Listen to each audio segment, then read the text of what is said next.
Hello, welcome to another podcasty, highlightsy video. Today I wanted to talk about YouTubers like GudjonDaniel and Elliot Crawford and any other YouTubers over the years who had started to grow their channel, who'd started to do well on the YouTube scene, and then they made a mistake and everything just completely shattered before their eyes, and their recovery of their YouTube channel has been something of a real struggle and almost an impossibility. If you don't know, GudjonDaniel was a YouTuber who did FIFA videos with KSI back in the day, and he made one mistake. I think something along the lines of KSI thought he used him for money.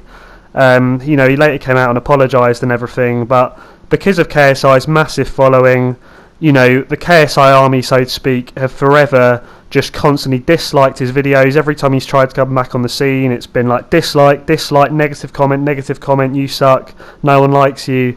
Just brutal negativity. Similarly, Elliot Crawford, Joe Weller sort of helped get him on the scene, and then he made a mistake, I think, at one of Joe's sort of events, or I think he made out that Elliot was sort of claiming that he was sort of some kind of big dog, and Joe Weller was saying, well, I made you and you have no right to be acting that way. And anyway, again, Joe Weller shared that online and everyone just hate Elliot Crawford.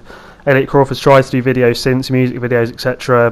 Barely any views. Those that view him just dislike, we're Joe Weller army, dislike. The video is pretty much to say, I just think this mentality online is just so brutal and unreasonable. I think there's just this culture of sort of not even forgive and forget in some cases. It's like never forgive. You've made a mistake, we're just going to punish you now for the rest of our lives. Online can be so brutal in this way across many different platforms, and I just think it needs to be stamped out. I think people need to be more gracious, particularly GudjonDaniel. He came out and apologised, but his channel's still being slaughtered. I think he's trying to make a comeback on Twitch, but there's just such little grace out there, and I think, someone, as a Christian myself, I can just see the importance of grace, one for the person that's actually forgiving, because otherwise it's just going to eat you up and it's going to become toxic in your heart, and you're just going to want to constantly punish people for the rest of your life, which is going to eat you up. And for the one receiving the hate, it's just savage. Like, these are actual human beings. It's very easy to sit behind a computer screen, click dislike and write a quick hateful comment, but these are real people that are receiving these messages.